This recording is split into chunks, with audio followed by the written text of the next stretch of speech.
Oh, good morning, friends and Floofles. Good morning, good morning, good morning. Happy Wednesday. Oh, there's some music. Hold on. Whoop. Lower that down. Not so loud. Alrighty. Think this works. Yep. Okay. Good morning, everybody. Hi. Hello. Good morning. Let's see. Chat box is. I'll scooch you over. Yeah. Okay. How are you guys doing today? Good morning. Hello. Hi, Icy. Hi, Calvin. Hi, Sarah. Good morning, good morning, good morning. I am doing well today. I am awake. I am alive. I'm feeling a lot better. Yesterday was terrible. I'm so sorry for yesterday's inconvenience. I was quite highly stressed. I was quite highly stressed about yesterday, so I had to cancel the stream. My computer decided it wanted to be a bit of a butt and not cooperate. I definitely need a new computer. I think it's at that time that I start investing in a proper PC so that I can game and stream and do these sort of things for you guys a little bit more easily, because my computer is now at the point of dying. So it's starting its downhill decline slowly but surely. So if I end up like having sporadic streams, it's because my computer is not hacked. It's not doing well. Since I am only streaming from a laptop, so I'm good. Don't beat yourself up over if stuff happens. I know, but considering how seriously I take VTubing and entertaining and doing all this, I really want to make sure I have like all availability to do so, and not being able to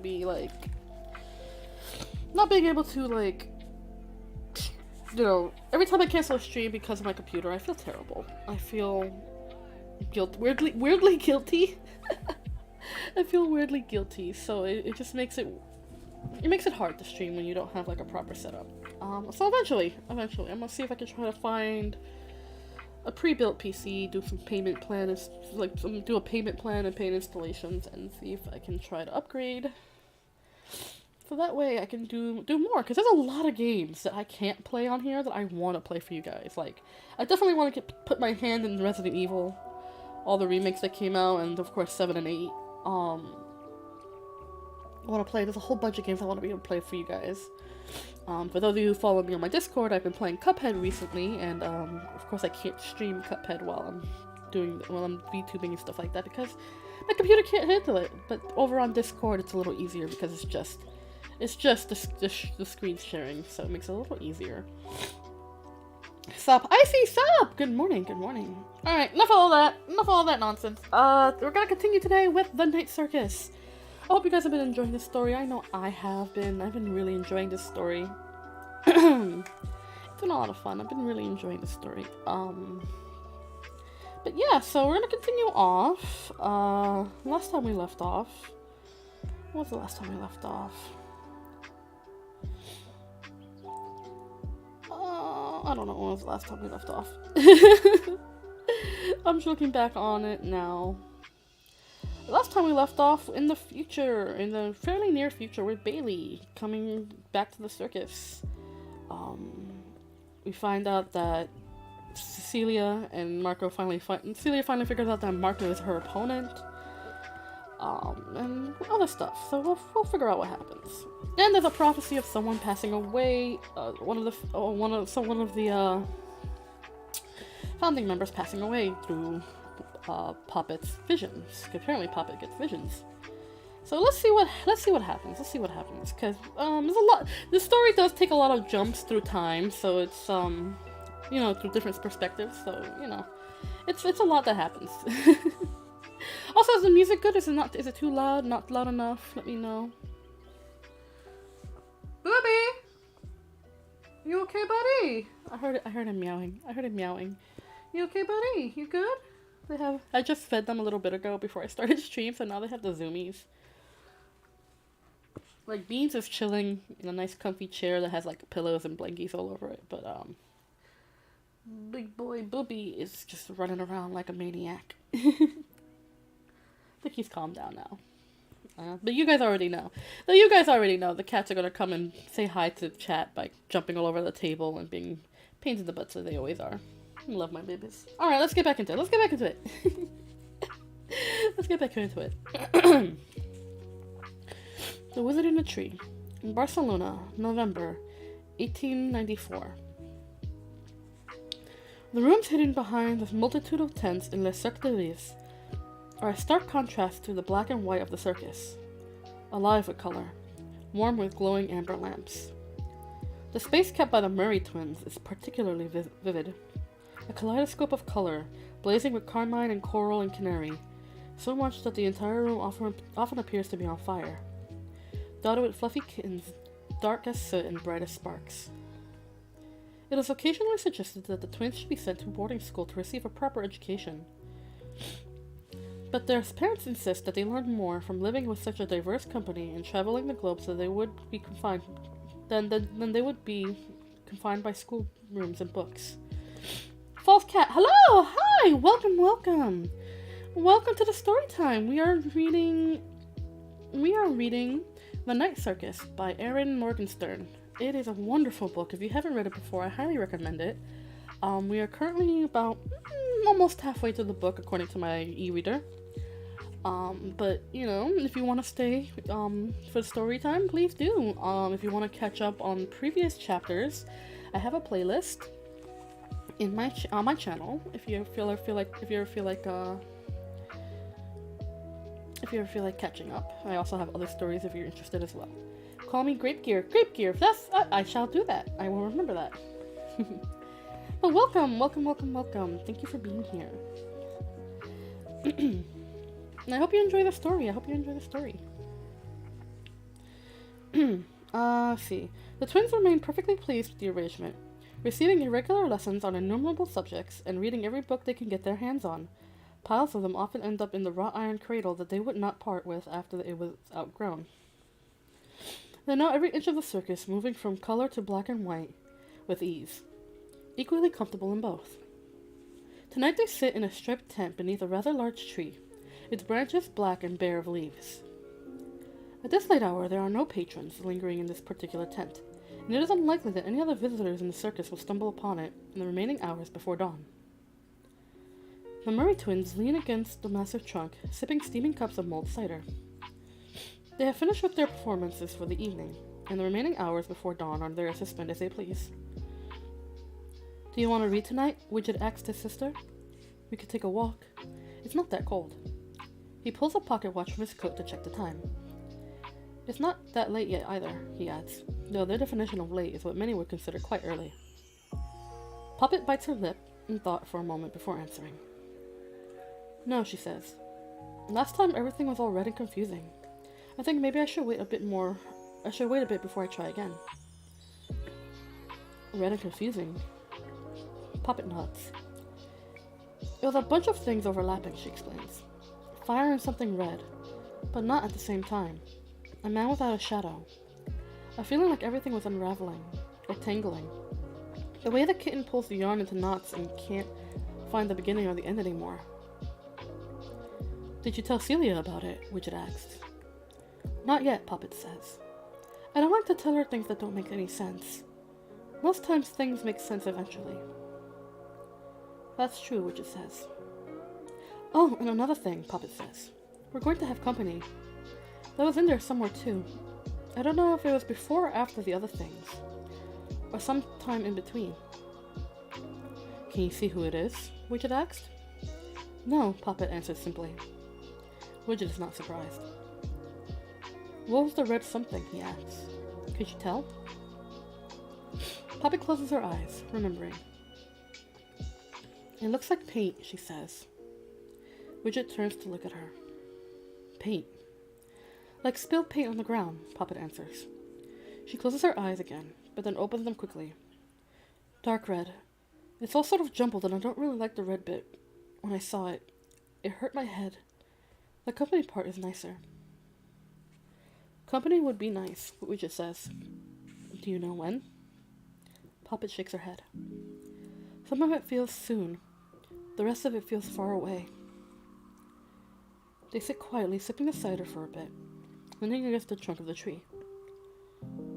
"Tell me a story, please," Poppy says, after a while. "What kind of story?" Widget asks. He always asks her, gives her an opportunity to make a request, even if he has one in her mind already. Only preferred or special audiences receive such treatment. "A story about a tree," Poppet says, looking up through the twisted black branches above them.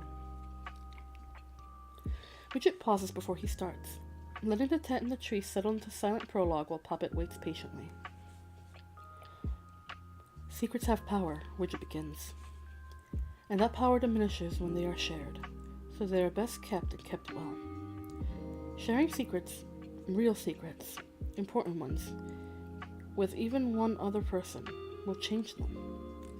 Writing them down is worse, because who can tell how many eyes may see them inscribed on paper, no matter how careful you might be with it. So it's really best to keep your own secrets when you have them, for their own good, as well as yours. This is why, in part, there is less magic in the world today. Magic is secret, and secrets are magic, after all, and years upon years of teaching and sharing magic and worse. Writing it down in fancy books that get all dusty with age has lessened it, removed its power bit by bit. It was inevitable perhaps, but not unavoidable. Everyone makes mistakes. The greatest wizard in history made the mistake of sharing his secrets. And his secrets were both magic and important, so it was rather a serious mistake. He told them to a girl. She was young and clever and beautiful. Poppet snorts into her cup. Widget stops. "I'm sorry," she says. "Go on, please, Widge." "She was young and clever and beautiful," Widget continues, "because if the girl had not been beautiful and clever, she would have been easier to resist, and then there would be no story at all. The wizard was old and quite clever himself, of course. He had gone a very, very long time without telling his secrets to anyone. Maybe over the years he had forgotten about the importance of keeping them. Or maybe he was distracted by her youth or beauty or cleverness. Maybe he was just tired. Or maybe he had too much wine and didn't realize what he was doing. Whatever the circumstances, he told his deepest secrets to the girl, the hidden keys to all his magic. And when the secrets had passed from the wizard to girl, they had lost bits of their power, the way cats lose bits of their fur when you pet them thoroughly. But they were still potent and effective and magical, and the girl used them against the wizard. She tricked him so that she could take his secrets and make them her own. She did not particularly care about keeping them. She probably wrote them down somewhere as well. The wizard himself she trapped in a huge old oak tree, a tree like this one, and the magic she used was so strong, since it was the wizard's own magic, ancient and powerful, he could not undo it. She left him there, and he could not be rescued since no one else knew he was inside the tree. He was not dead, though. The girl might have killed him if she could, after she had coerced his secrets out of him, but she could not kill him with his own magic. Though maybe she didn't want to at all. She was more concerned with power than with him, but she might have cared about him a little, enough to want to leave him with his life in a way. She settled for trapping him, and to her mind it served the same purpose. Though really she did not succeed quite as well as she liked to think. She was careless in keeping her new magic secret. She flaunted it, and generally did not take very good care of it. Its power faded eventually, and so did she. The wizard, on the other hand, became part of the tree, and the tree thrived and grew, its branches spreading up into the sky and its roots reaching farther into the earth. He was part of the leaves and the bark and the sap, and part of the acorns that were carried away by squirrels to become new oak trees in other places. And when those trees grew, he was in those branches and leaves and roots as well. So by losing his secrets, the wizard gained immortality. His tree stood long after the clever young girl was old and no longer beautiful, and in a way, he became greater and stronger than he had ever been before. Though if he were given the chance to do it all over again, he likely would have been more careful with his secrets. As Widget finishes, the tent settles into silence again, but the tree feels more alive than it had before he started. "Thank you," Poppet says. That was a good one. Kind of sad, though, but kind of not at the same time. You're welcome, Widget says. He takes a sip of his cider, now more warm than hot.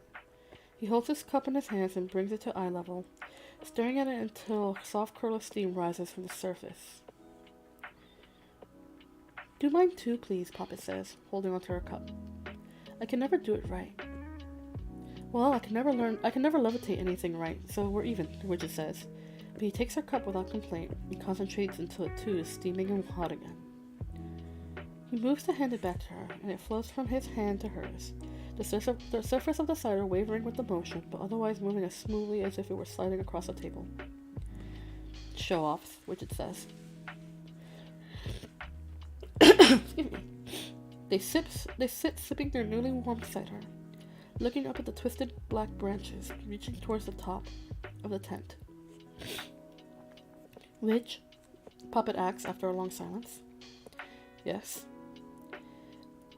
Is it not that bad to be trapped somewhere then, depending on when you're trapped? I suppose it depends on how much you like the place you're trapped in, Widget says. And how much do you like whoever you're stuck there with, Poppet adds, kicking his black boot with her white one. Her brother laughs and the sound echoes through the tent, carried over the branches that are covered in candles. Each flame flickering in white. Excuse me. I got some nice tea. I made some nice iced tea last night, like an iced green tea with honey. Very nice. Although I think I might end up doing a cold brew instead. I did a hot brewing, and I can still taste the tea paper. You know, the tea bag paper. I think I'll do a cold brewing next time. It takes longer, but the flavors taste a lot better.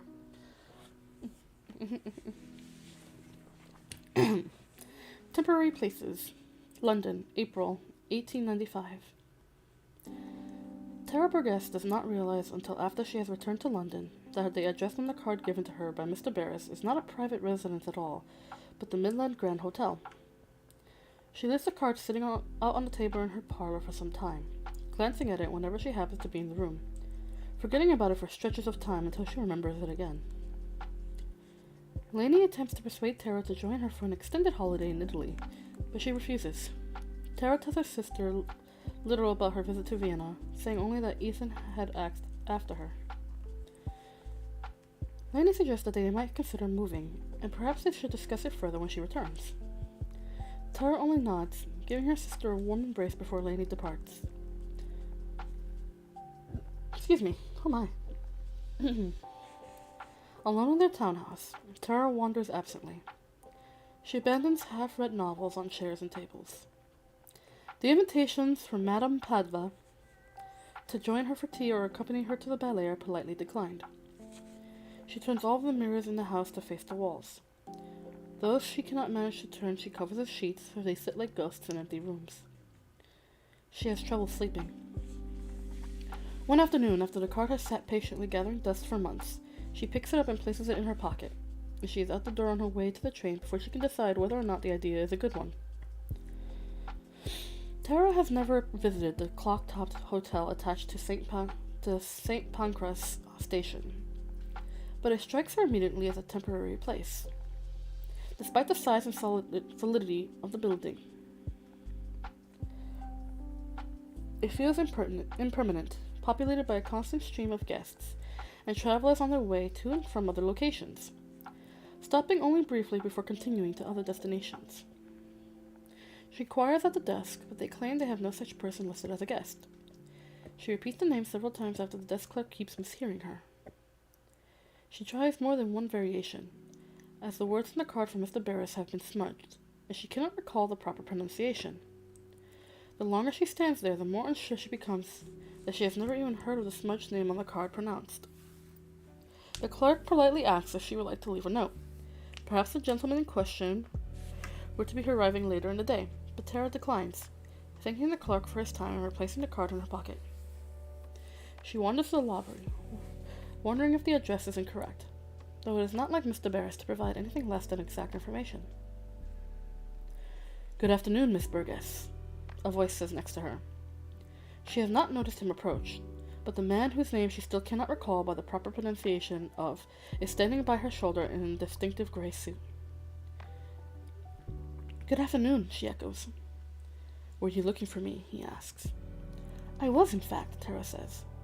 She starts to explain that Mr. Barris sent her. She reaches into her pocket, but there is no card within, and she stops, confused. "Is there something wrong?" the man in the gray suit asks. "No," Tara says, now unsure if she remembered to bring the card, or if it's still sitting on the table in her parlor. "I want to speak with you about the circus." "Very well," he says. He waits for her to begin, his expression bearing something that could be construed as very mild interest. She does her best to explain her concern, that there is more going on with the circus than most people are privy to, that the elements that she can find no reasonable explanation for. She repeats some of the things she mentioned to Mr. Barris. The concern of not being able to be certain if anything is real. How disconcerting it is to look into a mirror and see the same face unchanged for years. She falters frequently, finding it difficult to articulate precisely what she means. The expression of the very mild interest does not change. "What is it you would like from me, Miss Burgess?" he asks when she has finished. "I would like an explanation," she says. He regards her with the same unchanged expression for some time. "The circus is simply a circus," he says. "An impressive exhibition, but no more than that. Don't you agree?" Tara nods before she could properly process the response. "Do you have a train to catch, Miss Burgess?" he asks. "Yes," Tara says. She had forgotten about her train. She wondered what time it was, but she cannot find a clock to check. "I am headed towards the station myself, if you do not mind an escort." They walk a short distance from the hotel to the train platforms together. He holds doors open for her. He makes empty remarks about the weather. "I think it may be in your best interest to find something else to occupy your time," he says when they reach the trains. "Something to take your mind off the circus. Don't you agree?" Tara nods again. "Good day, Miss Burgess," he says with a tip of his hat. "Good day," she echoes. He leaves her on the platform, and when she turns after him to see which way he went, the gray suit is nowhere to be found amongst the crowd. Tara stands near the edge of the platform, waiting for her train. She cannot recall telling Mr. A.H. which train it was she was taking, but he had which train would she be taking, but he had deposited her on the proper platform nonetheless. She feels as though there was something else she meant to ask, but now she cannot recall what it was. She cannot recall much of anything about the conversation, save for the impression that there is something else she should be spending her time on, somewhere else to be, some other matter that is more deserving of her attention. She is wondering what that might be when a flash of gray on the opposite platform catches her eye. Mr. A.H. stands in a shadowy corner, and even with the distance and the shadows, Tara can tell that he is arguing with someone that she cannot see. Other people pass by without even a glance in their direction. When the light from the arching overhead window shifts, Tara can see who Mr. A.H. is arguing with. The man is not quite as tall. The top of his hat sits level like a step down from the gray one.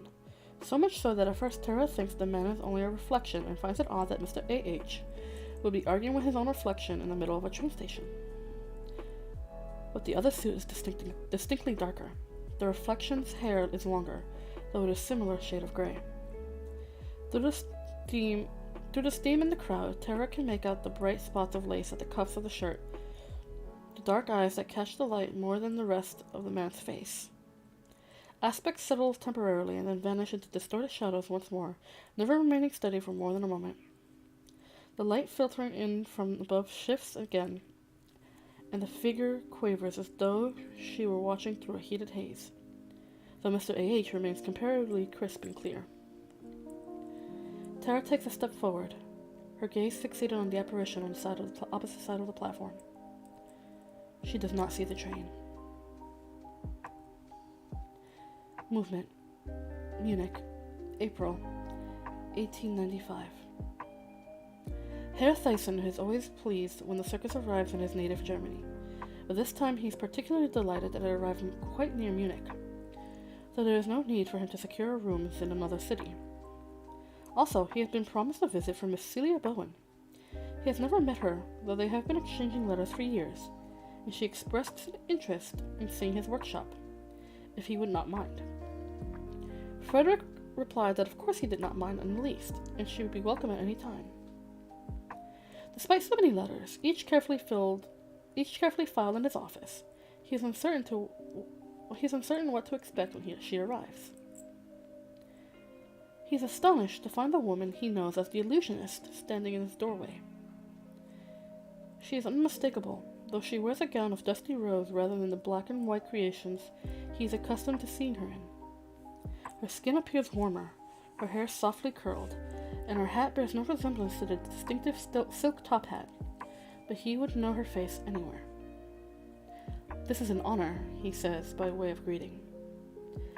"Most people don't recognize me outside of the circus," Celia says as he takes her hand. "Then most people are fools," he says, lifting her hand to his lips and lightly kissing the back of her glove. "Though I feel a fool myself for not knowing who you were all this time." "I should have told you," Celia says. "I do apologize." No apology is necessary. "I should have guessed you were not merely a reviewer from the way you wrote about the circus. You know every corner better than most." "I am familiar with a great deal of the corners. Not all of them." "There remains mysteries in the circus even for its own illusionists?" "That's impressive." Celia laughs, and Frederick takes her on a tour of his workshop. The workshop is organized so that the front is occupied mostly by blueprints and sketches, moving on to long tables covered in various parts and a great deal of sawdust, drawers full of gears and tools. Celia listens with rapt attention as he describes the entire process, asking questions about technical aspects as well as the creative ones.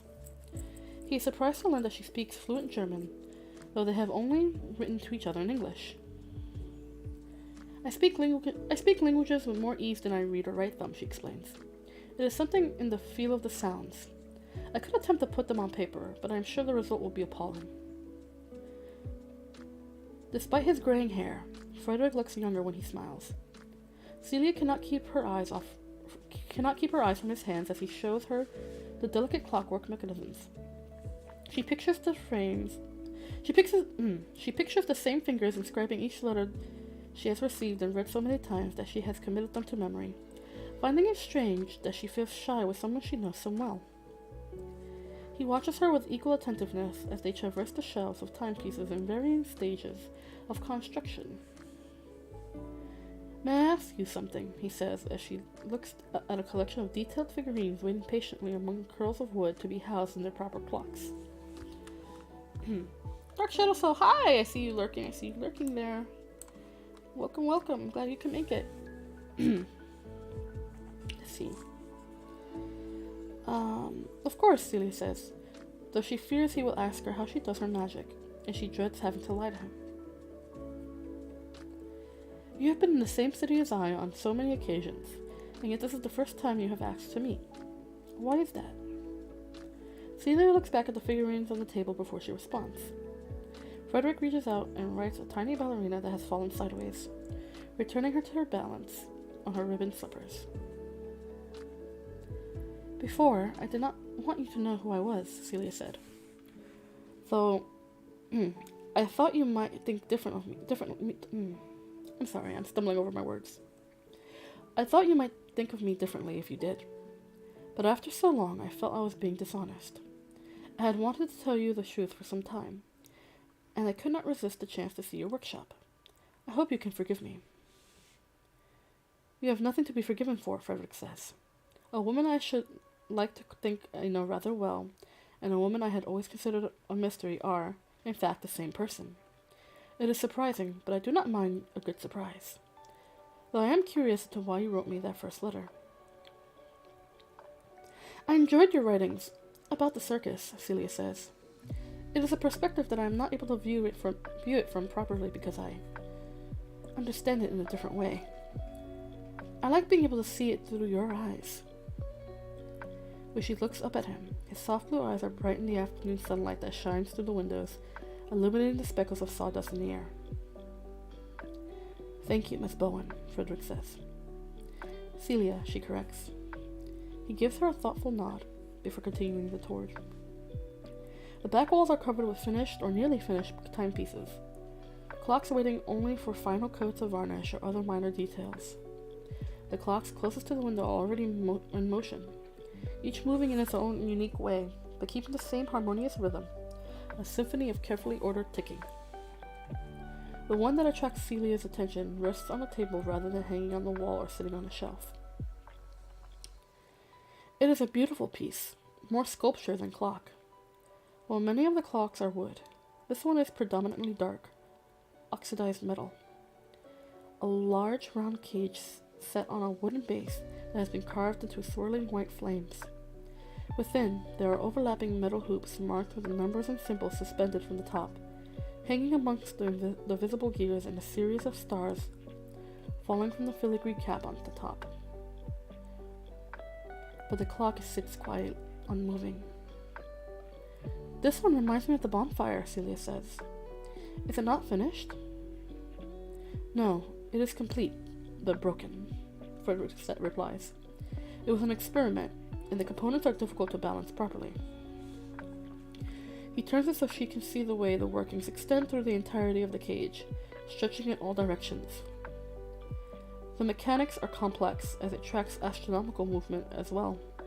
I shall have to remove the base and dismantle it entirely to get it running again.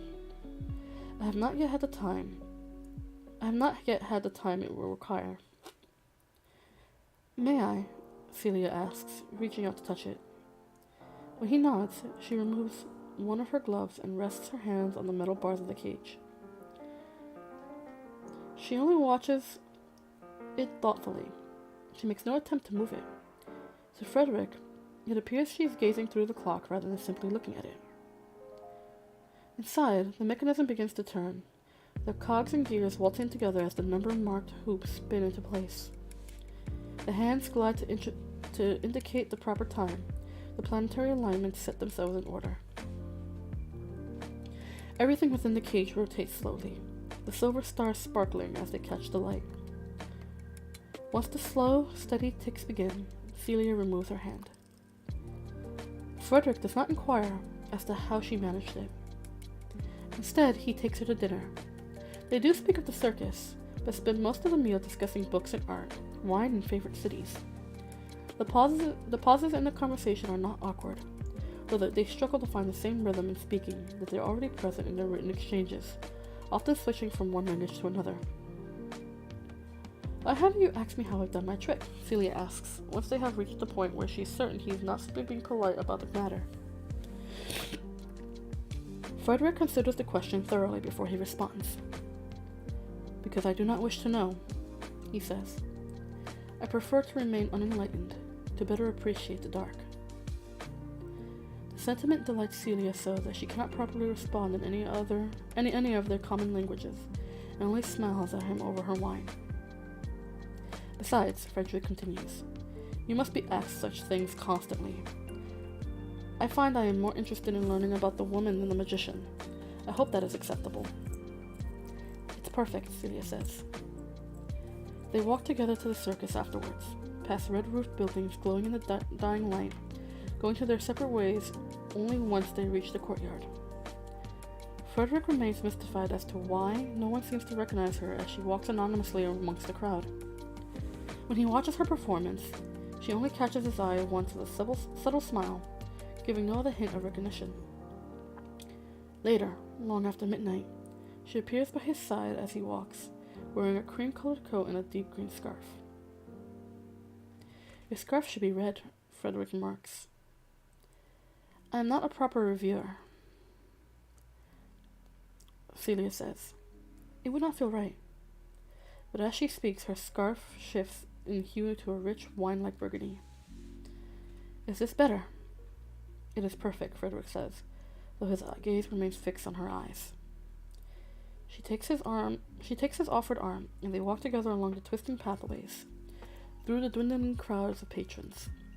They repeat this routine in the following evenings, though the circus does not remain in Munich long, once the news arrives from London. In loving memory of Tara Burgess. Glasgow, April 1895. The funeral is a quiet one, despite the number of mourners present. There are no sobs or flailing handkerchiefs. There's a smatter of color amongst the sea of traditional black. Even the light rain cannot push it down to the realms of despair.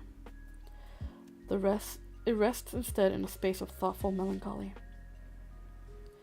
Perhaps it is because it does not feel as though Tara Burgess is entirely gone, when her sister sits alive and well. One half of the pair is still breathing and vibrant. And at the same time, something looks strikingly wrong to everyone who lays eyes on the surviving sister. Something they cannot quite put their finger on. Something out of balance. An occasional tear rolls down Lainey Burgess's cheek, but she greets each mourner with a smile and thanks them for tending. She makes jokes that Tara might have quipped were she not inside a polished wooden coffin. There are no other family members present, though some less familiar acquaintances assume that the white-haired woman and the bespectacled man who seldom leave Lainey's side are her mother and husband, respectively. While they are incorrect, neither Madame Padua nor Mr. Barris mind the mistake. There are countless roses, red roses, white roses, pink roses. There is even a single black rose amongst the blossoms, though no one knows its origins. Chandresh takes credit only for the white blooms, keeping one pinned to his lapel that he toys with distractedly throughout the service. When Lainey speaks about her sister, her words are met with sighs and laughter and sad smiles. I do not mourn the loss of my sister because she will always be with me, in my heart, she says. I am, however, rather annoyed that my Tara has left me to suffer you lot alone. I do not see as well without her. I do not hear as well without her. I do not feel as well without her. I would be better off without a hand or a leg than without my sister. Then at least she would be here to mock my appearance and claim to be the pretty one for a change. We have all lost our Tara, but I have lost part of myself as well. In the cemetery there is a single performer that even some of the mourners who are not part of the Cirque du Rêve recognize, though the woman decked from head to toe in the snowiest white has added a pair of feathered wings to her costume. They cascade down her back and flutter gently in the breeze, while she remains still as stone. Many of the attendants seem surprised by her presence, but they take their cues from Lainey, who is delighted at the sight of the living angel standing over her sister's grave. It was the Burgess sisters, after all, who originated the tradition of such statues within the circus. Performers standing stock still with elaborate costumes and painted skin on platforms set up in precarious spaces between tents. If watched for hours, they sometimes change positions entirely, but the motion will be agonizingly slow, to the point that many observers insist they are cleverly crafted automatons and not proper people.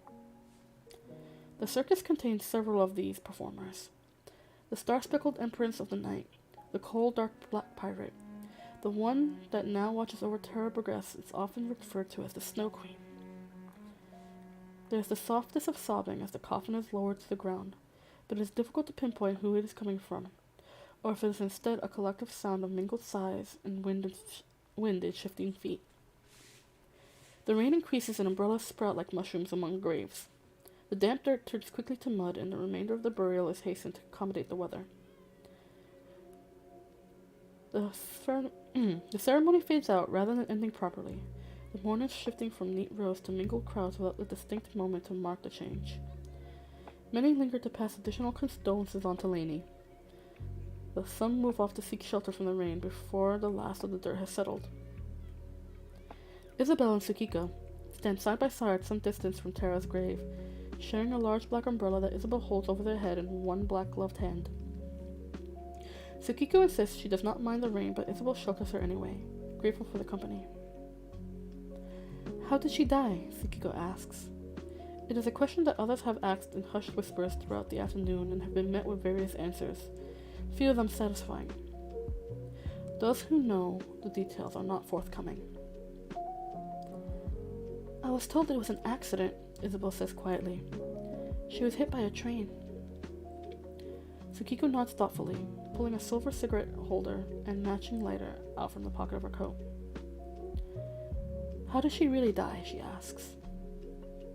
What do you mean? Isabel says, looking around to see if anyone close enough to overhear their conversation, but most of the mourners have dissipated into the rain. Only a handful remain, including Celia Bowen with Poppet Murray clinging to her gown, the girl wearing a frown that seems more angry than sad. Lainey and Mr. Barris stand next to Tara's grave, the angel hovering over them close enough to lay its hands upon their heads. You have seen things that defy belief, have you not? Tsukiko asks. Isabel nods. Do you think perhaps those things would be more difficult to reconcile if you were not part of them yourself? Perhaps to the point of driving one mad. The mind is a sensitive thing. I don't think she stepped in front of the train on purpose, Isabel says, trying to keep her voice as low as possible. Perhaps not, Tsukiko says. I contend it is a possibility, at the very least. She lights her cigarette, the flame catching easily despite the dampness of the air. It could have been an accident, Isabel says. Have you had any accidents recently? Any broken bones, burns, any injuries at all? Tsukiko asks. No, Isabel says. Have you taken ill, even the slightest of sniffles? No. Isabel racks her brain from the last time she felt under the weather, and she can only come up with a head cold she had a decade ago, the winter before she met Marco. I do not believe any of us had since the circus started, Tsukiko says, and no one has died until now. No one has been born either, not since the Murray twins, though it is not lack for trying, given the way some of the acrobats carry on. Isabel starts but cannot finish. It is too much for her to wrap her mind around. She is not sure she wants to be able to understand it. We are in a fishbowl, dear, Tsukiko tells her, cigarette holder dangling precariously from her lips. Very carefully monitored fish. Watched from all angles. If one of us floats to the top, it was not accidental. And if it was an accident, I worry that the watchers are not as careful as they should be. Isabel stays silent. She wishes Marco had accompanied Chandresh, though she doubts he would answer any of her questions, if he consented to speaking to her at all. Every reading she has done privately on the matter has been complicated, but there is always the presence of strong emotions on his part. She knows he cares about the circus. She has never had any reason to doubt that. Have you ever read your cards for someone who could not understand what they were dealing with? Even though, to you, it was clear from only a short conversation and pictures on paper, Tsukiko asks. Yes, Isabel says. She has seen them hundreds of times. The Corinths, who could not see things for what they were, blind to betrayals and heartbreak, and always stubborn no matter how gently she tried to explain. It is difficult to see a situation for what it is when you are in the midst of it, Tsukiko says. It is too familiar, too comfortable. Tsukiko pauses. The curls of smoke from her cigarette slide between the raindrops as they wind around her head and up into the damp air. Perhaps the late Miss Burgess was close enough to the edge that she could see it differently, she says. Isabel frowns, looking back towards Tara's grave. Lainey and Mr. Barris have turned and are walking away slowly, his arm around her shoulder. Have you ever been in love, Kiko? Isabel asks. Tsukiko's shoulders stiffen as she exhales slowly. For a moment, Isabel thinks her question will go unanswered, but then she replies. I have had affairs that lasted decades, and others that lasted hours. I have loved princesses and peasants. And I suppose they loved me, each in their way. This is a typical Tsukiko response, one that does not truly answer the question. Isabel does not pry. It will come apart, Tsukiko says after a long while. Isabel does not need to ask what she means. The cracks are beginning to show. Sooner or later it is bound to break. She pauses and takes a final drag off her cigarette. Are you still tempering? Yes, Isabel says. But I don't think it's helping. It is difficult to discern the effects of such things, you know.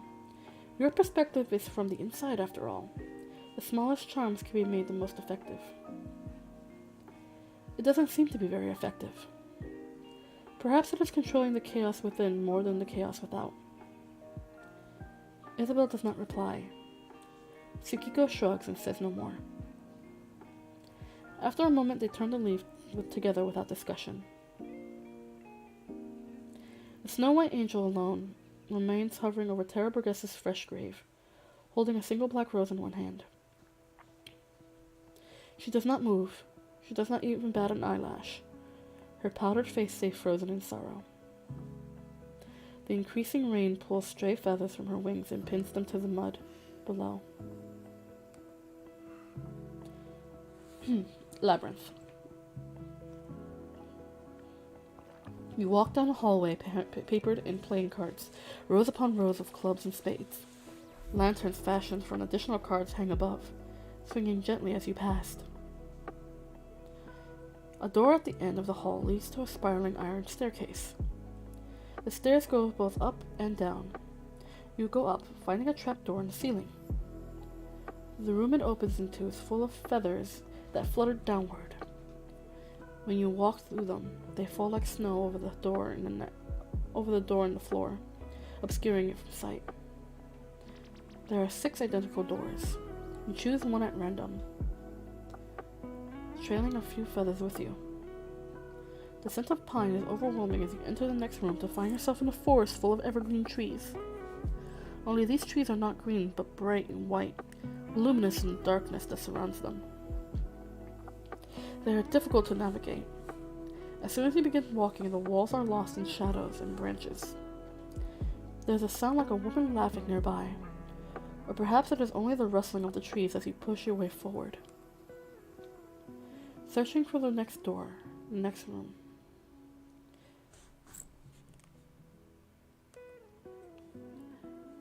You feel the warmth of breath on your neck, but when you turn, there is no one there. Aeromancy, Concord, Massachusetts, October 1902. Leaving the fortune teller's tent and heading right, as she had suggested, Bailey almost immediately encounters a small crowd watching a performance. He cannot tell what it is at first. There is no raised platform involved. Peering through the space between spectators, he can see a hoop, larger than the one the contortionist used, held in the air. As he moves closer, he glimpses a black kitten leaping through it, landing somewhere out of sight. A woman in front of him with a large hat turns and he can see a young woman about his own age, but a bit shorter, dressed in a black suit made of all manners of fabric, and a matching black hat. Oh, a young man, excuse me. On his shoulder sits a pair of stark white kittens. As he lifts his black-gloved hand, palm open, one of the kittens jumps into it and bounces off his palm, leaping through the hoop, executing a rather impressive somersault at the pinnacle of its leap. Several members of the small audience laughs, and a few, including Bailey, applaud. The woman in the large hat steps aside completely, clearing Bailey's line of sight. His hand freezes in mid-clap when he sees the young lady, who had just caught the white kitten and is now lifting it to her shoulder, where it sits along with the black kitten. She is older, as he expected, and her red hair is somehow concealed within a white cap, but her costume is similar to the one she had been wearing when he last saw her. A patchwork dress of every fabric imaginable, each in tones of snowy white, a white jacket with lots of buttons, and a pair of bright white gloves. She turns her head, Bailey catches her eye, and she smiles at him. Not in a way that one smiles at a random member of the audience, when one is in the middle of performing circus tricks with unusually talented kittens, but in a way that one smiles when one recognizes someone that they have not seen in some time. Bailey can tell the difference, and the fact that she remembers who he is makes him inexplicably and utterly pleased. He feels his ears getting rather hot despite the cold of the night air. He watches the rest of the act with rapt attention, paying a fair deal more attention to the girl than the kittens, though the kittens are too impressive to ignore, and they steal his attention back periodically. When the act is finished and the girl and boy and kittens take a short bow, the crowd claps and hoots. Bailey is wondering what he should say, if he should say anything, as the crowd begins to disperse. A man pushes in front of him, another woman blocks his way to the side, and he loses sight of the girl completely. He pushes through the throng of people, and when he is free of them, the girl and boy and the kittens are nowhere to be seen. The crowd around him quickly dwindles to only a few people wandering up and down the pathway. There are no other directions to go, as far as he can tell. Only tall striped walls of tents lined the area. And he turns around slowly, looking for any possible place they might have disappeared to, some corner or door. He's kicking himself for coming so close only to fail, when there is a tap on his shoulder. "Hello, Bailey," the girl says. She's standing right behind him. She has taken off her hat, her red hair falling in waves around her shoulders, and she has replaced her white jacket with a heavy black coat and a knit scarf in vibrant violet. Only the ruffled hem of her dress and her white boots give any indication that she is the same girl who was performing in the same spot moments ago. Otherwise, she looks like any other patron at the circus. "Hello," Bailey says. "I don't know your name." "Oh, I'm sorry," she says. "I forgot that we were never properly introduced." She holds out her white-gloved hand, and Bailey notices that it's larger than the glove he was given as proof of a long-ago dare. "I'm Penelope, but no one ever calls me that, and I don't really like it anyway. So for all intents and purposes, my name is Poppet." Bailey takes her hand and shakes it. It is warmer than he expected, even through 2 layers of gloves. "Puppet," Bailey repeats. The fortune teller told me that, but I didn't realize it was your name." The girl smiles at him. "You saw Isabel?" she asks. Bailey nods. "Isn't she lovely?" Bailey continues to nod, even though he's not sure nodding is an appropriate response. "Did she tell you anything good about your future?" Poppet asks, lowering her voice to a dramatic whisper. "She told me a lot of things I didn't understand," Bailey confessed. Poppet nods knowingly. "She does that," Poppet says, "but she means well." "Are you allowed to be out here like this?" Bailey asks, indicating the steady stream of circus patrons that continue to wander by, completely ignoring them. "Oh yes," Poppet says, "as long as we're incognito." She indicates her coat. "No one really gives us a second glance. Right, Widget?" She turns to a young man standing nearby, who Bailey had not even recognized as Poppet's performance partner. He has switched his black jacket for a tweedy brown one, and his hair under his matching cap is just as shockingly red as Poppet's. "People don't pay much attention to anything unless you give them a reason to," he says. "Well, the hair helps too. We're looking like we don't belong in a black and white circus." "Bailey, this is my brother Winston," Poppet says. "Widget," he corrects. "I was getting to that," Poppet says, sounding a bit cross. "In which, this is Bailey." "Pleased to meet you," Bailey says, offering his hand. "Likewise," Widget responds in turn. "We're off for a walk. Would you like to join us?" "Do come, please," Poppet adds. We hardly ever have company." "Sure, I'd like that," Bailey says. He cannot think of a single reason to refuse, and is pleased that they both seem remarkably easy to talk to. Do you not have to do any more circus things?" "Not for a few hours at least," Widget says, as they start off down another pathway through the circus. The kittens need to nap. Performing makes them sleepy. "They're very good. How do you make them do all those tricks? I've never seen a cat do a somersault in midair," Bailey says. He notices that all 3 of them are walking at the same pace, staying easily together as a group. He's much more used to following a few steps behind. "Most cats will do anything if you ask them nicely," Poppet says, "but it helps to train them early. And to give them lots of treats," Widget adds. "Treats always help." "Have you seen the big cats?" Poppet asks. Bailey shakes his head. "Oh, you should. Our parents do the big cat show. Their tent is down that way." She points in the direction vaguely to the right. "It's like our performance, only with bigger cats," Widget says. "Much bigger cats," Poppet elaborates. "Panthers and beautiful spotted snow leopards. They're sweet, really." "And they have a tent," Widget adds. "Why don't you have a tent?" Bailey asks. "We don't really need one," Poppet says. "We can only do a few shows a night, and all we need are the kittens and hoops and strings and things. Anyone who doesn't really need a tent performs wherever there's room." "It adds to the ambience," Widget says. "So you can see bits of the circus without having to pick a tent to go into, just wandering around." "That's probably very good for indecisive people," Bailey says, smiling when Poppet and Widget both laugh. It's hard to choose a tent, you know, when there are so many. That's true, Poppet says. They've reached the bonfire courtyard. It is quite crowded, and Bailey is still surprised that no one pays them much attention, assuming that they are just the same as any group of young circus patrons visiting for the evening. I'm hungry, Widget says. You're always hungry, Poppet retorts. Shall we get something to eat? Yes, Widget says. Poppet sticks out her tongue out at him. I was asking Bailey, she says. Shall we get something to eat, Bailey? Sure, Bailey says. Poppet and Widget seem to get along much better than he and Caroline ever have, and he assumes it's because they are close to the same age. He wonders if they are twins. They certainly look enough alike to be twins, and he thinks it might be rude to ask. Have you tried the cinnamon things? Poppet asks. They're rather new. What are they called, Widge? Fantastically delicious cinnamon things? Widget says, shrugging. I don't think all the new things have names yet. I haven't, but they sound good, Bailey says. They are good, Widget says. Layers of pastry and cinnamon and sugar all rolled into a twist and covered with icing. Wow. Bailey says. Exactly, Widget replies. We should get some cocoa and some chocolate mice. I have chocolate mice, Bailey says, pulling the bag out of his pocket. I bought them earlier. Ah, you think ahead. Very good to be prepared, Widget says. You were right about him, Poppet. Bailey looks at Poppet quizzically, but she only smiles at him. Shall Bailey and I get cocoa while you get the cinnamon whatnots?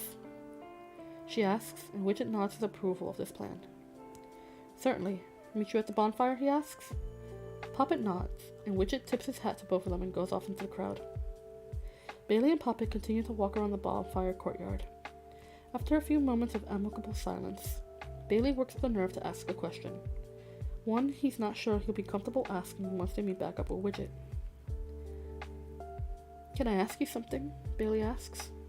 Of course, Poppet says. There's a bit of a line for Coco, but the vendor notices Poppet and flashes 3 fingers at him, and he smiles and nods in return. When the circus was here last time and Bailey struggles for the words, annoyed that the question seems simpler in his head. Yes, Poppet says. How did you know my name? Bailey asks. And how did you know I was there? Poppet says, as though she's having difficulty finding the proper words to respond with. It's not easy to explain, she starts. I see things before they happen. I saw you coming not long before you got there. And I don't always see details well. But when I saw you, I knew what your name was. Like knowing that your scarf is blue. They reach the front of the line, and the vendor has 3 cups of cocoa in striped cups waiting for them already, with clouds of extra whipped cream on top. Poppet hands one to Bailey and takes the other 2 herself, and Bailey notices that the vendor waves them off with no money having changed hands. He assumes that free cocoa is a benefit of being a member of the circus. So you see everything before it happens? Bailey asks. He's not sure Poppet's answer is entirely what he expected, if he expected anything at all. Poppet shakes her head. No, not everything. Sometimes just the bits of things like words and pictures in a book. But the book has lots of pages missing and has been dropped in a pond, and some parts are blurry, but other parts aren't. Does that make any sense? She asks. Not really, Bailey answers. Poppet laughs. I know it's strange, she says. No, it's not, Bailey says. Poppet turns to look at him, the skepticism at the statement evident on her face. Well, yes, it's kind of strange. But just odd strange, not bad strange. Thank you, Bailey, Poppet says. They circle the courtyard, heading back to the bonfire. Widget is waiting for them, holding a black paper bag and watching the vibrant white flames. What took you so long? Widget asks. We had a line, Poppet says, handing him his cocoa. Didn't you? No, I don't think people have figured out how good these things are yet, Widget says, shaking the bag. Are we set then? I think so, Poppet says. Where are we going? Bailey asks. Poppet and Widget exchange a glance before Poppet answers. We're doing rounds, she says. Circles of the circus to keep an eye on things. You want to come with us, don't you? Of course, Bailey says, relieved that he is not in imposition. They walk in loops around the circus, sipping their cocoa and munching on the chocolate mice and the sugary cinnamon pastry things, which are just as good as promised.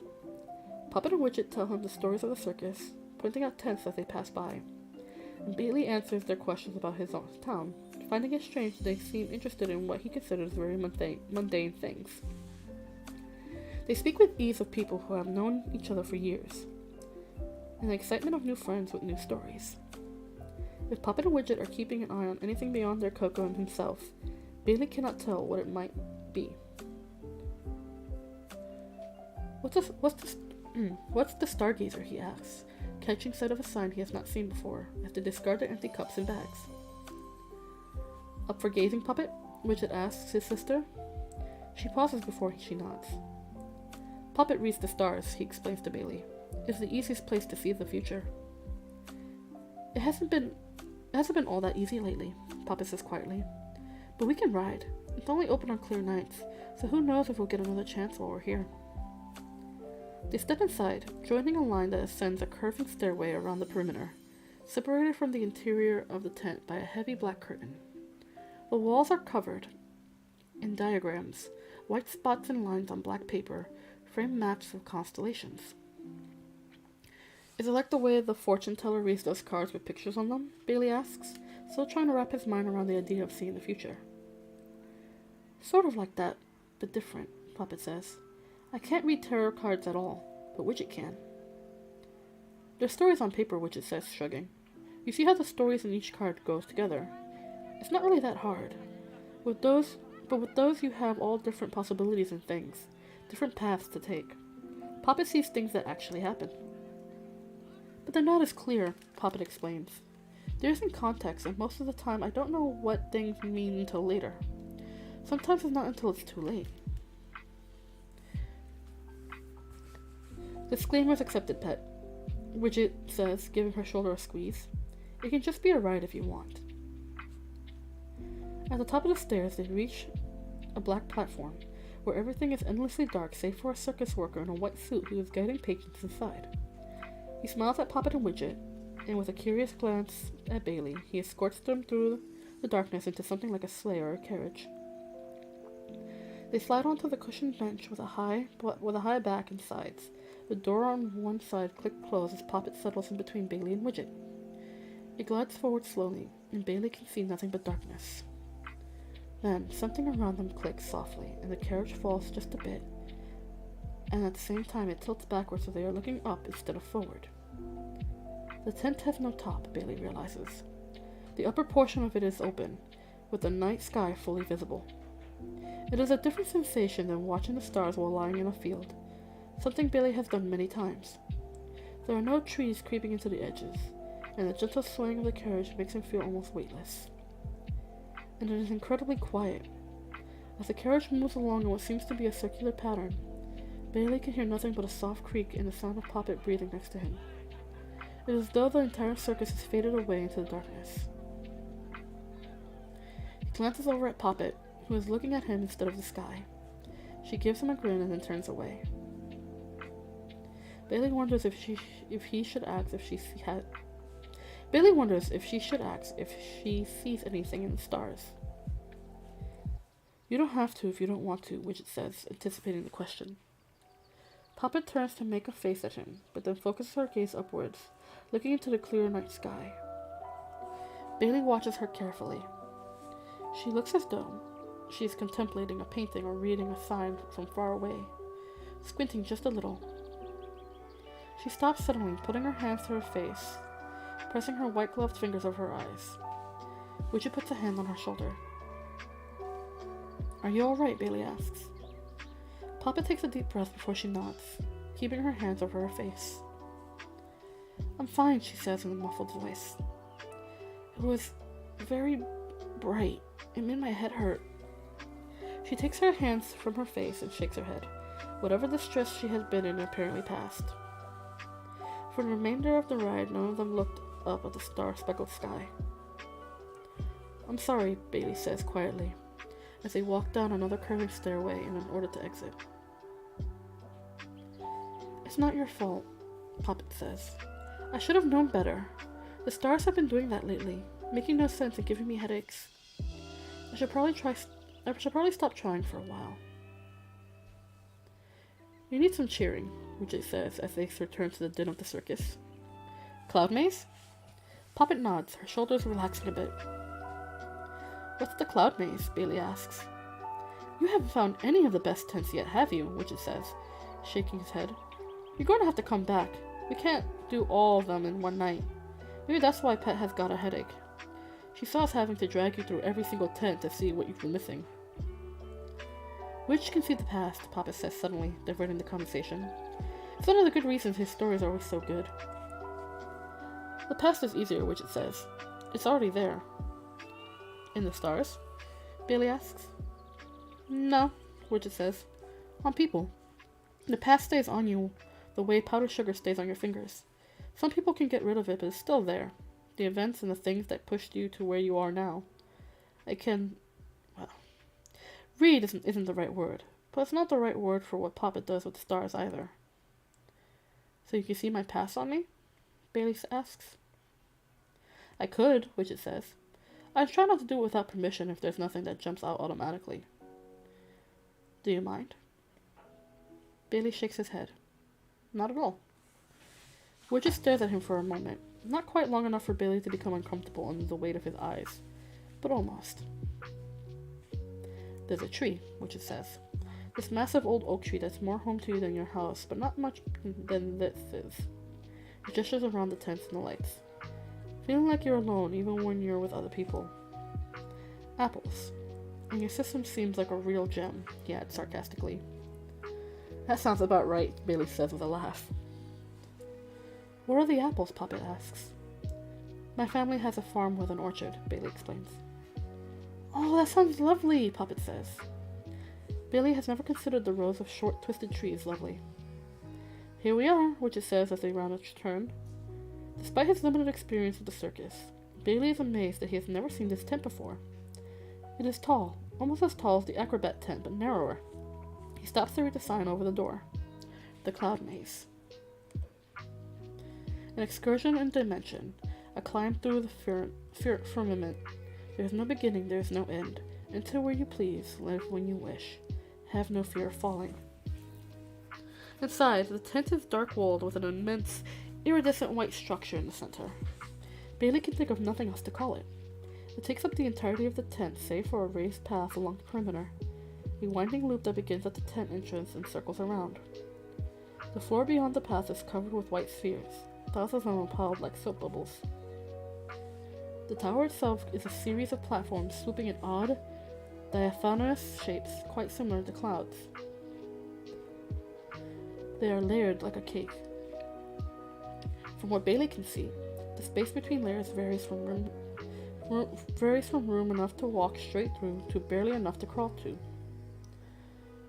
Here and there, parts of it almost float away from the central tower, drifting off into space. And everywhere, there are people climbing, hanging on edges, walking through paths, climbing higher or lower. Some platforms move with the weight, others seem strong and sturdy. The whole of it moves constantly, a light movement like breathing. Why is it called a maze? Bailey asks. You'll see, says Widget. They walk along the path and it sways gently, like a dock on water. Bailey struggles to keep his balance while he looks up. Some platforms are suspended from ropes or chains from above. On lower levels, there are large poles driven through multiple platforms, so Bailey cannot tell if they reach all the way to the top. In some places, there are swoops of netting, in others, ropes hangs like ribbons. They stop on the far side, where the path swings close enough to jump onto one of the lower platforms. Bailey picks up one of the white spheres. It is lighter than it looks and kitten soft. Across the tent, people toss them at each other like snowballs, so instead of breaking, they bounce off their targets, floating gently down. Bailey tosses one in his hand back and follows Poppet and Widget. As soon as they have walked a few paces into the structure, Bailey can see why it's called a maze. He had expected walls and turns and dead ends, but this is different. Platforms hang on all levels, some low by his knee or his waist, others stretched high above his head, overlapping in irregular patterns. It is a maze that goes up and down as well as side to side. See you later, Widget says, hopping onto a nearby platform and climbing onto the one above it. Widge always goes straight to the very top, Poppet says. He knows all the fastest routes to get there. Bailey and Poppet take a more leisurely route, choosing platforms to climb at random, crawling up bits of white netting and maneuvering carefully through narrow passages. Bailey cannot tell where the edges are or how high they have climbed, but he's relieved that Poppet seems much less troubled than she had been on the Stargazer, as she laughs, helping him through the most difficult turns. How do we get down? Bailey asks eventually, wondering how they'll ever find their way back. The easiest way is to jump, Poppet says. She pulls him over to a hidden turn that reveals the edge of the platform. They are much higher than Bailey suspected, even though they have not reached the top. It's okay, Poppet says. It's safe. This is impossible, Bailey says, peering over the ledge. Nothing's impossible, Poppet responds.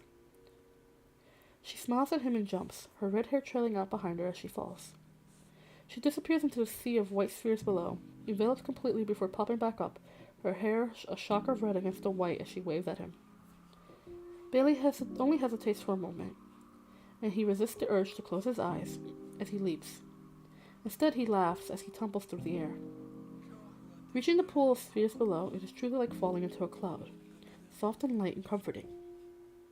When Bailey climbs out, Poppet and Widget are both waiting on the path nearby. Poppet sitting on the edge with her legs dangling over the side. We should be getting back, Widget says, pulling a watch from his pocket. We have to get the kittens ready for another show and it's nearly midnight. Is it really? Bailey asks. I didn't know it was that late. I should have been home by now. Let us walk you through the gates, Bailey, please? Poppet asks. There's something I want to get for you. They walk together back along the winding paths, making their way across the courtyard towards the gates. Poppet takes Bailey's hands and pulls him through the curtained tunnel, navigating the dark turns effortlessly. The field visible beyond the gates when they reach the other side is not crowded at this late hour, though a few scattered patrons coming or going linger nearby. Wait here, Poppet says. I'll be right back. She runs off in the direction of the ticket booth while Bailey watches the clock tick closer to 12. Within moments, Poppet is back, something silver in her hand. Oh, brilliant idea, Pet, Widget says when he sees it. Bailey looks back and forth at them, confused. It is a silver piece of paper about the size of his ticket. Poppet hands it to him. It's a special pass, she explains, for important guests, so you don't have to pay every time you come to the circus.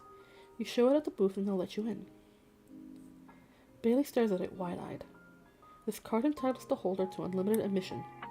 It's imprinted on one side in black ink, and on the reverse it reads, Le Cirque de Rives, and in smaller letters beneath that, Chandresh Christophe Lefebvre, proprietor. Bailey is dumbstruck, staring at the shiny silver card. I thought you might like it, Poppet says, sounding unnerved by his lack of articulate response. That is, if you want to come back while we're here. It's wonderful, Bailey says, looking up from the card. Thank you very much. You're welcome, Poppet says, smiling. And I told them to tell me and Widget when you arrived, so we'll know you're here and we can come find you, if that's alright with you. That would be great, Bailey says. Really, thank you. So we'll see you soon, then, Widget says, offering his hand. Definitely, Bailey answers as he takes it. I could come back tomorrow night. That would be perfect, Poppet says. As Bailey lets go of Widget's hand, she leans forward and kisses him quickly on the cheek, and Bailey can feel his cheeks flush. Have a good night, she adds as she pulls away. You too, Bailey says. Good night. He waves at them before they slip back through the heavy curtain, and once they disappear, he turns to walk home. It seems a lifetime ago that he walked to the circus, though it was only a few hours. And more than that, it feels as though Bailey, who entered the circus, was an entirely different person than the one leaving it now, with a silver ticket in his pocket. He wonders which is the real Bailey, for certainly the Bailey who spent hours in a tree alone is not the Bailey who was granted special admission to a spectacular circus, who makes friends with such interesting people without even trying. By the time he reaches the farm, he's sure that the Bailey he is now is closer to the Bailey he's supposed to be, rather than the Bailey he had been the day before. He may not be certain of what any of it means, but for now he does not think that it matters much. In his dreams, he is a knight on a horseback, carrying a silver sword, and it does not really seem that strange after all. I'm gonna take a quick drink because that was a long chapter.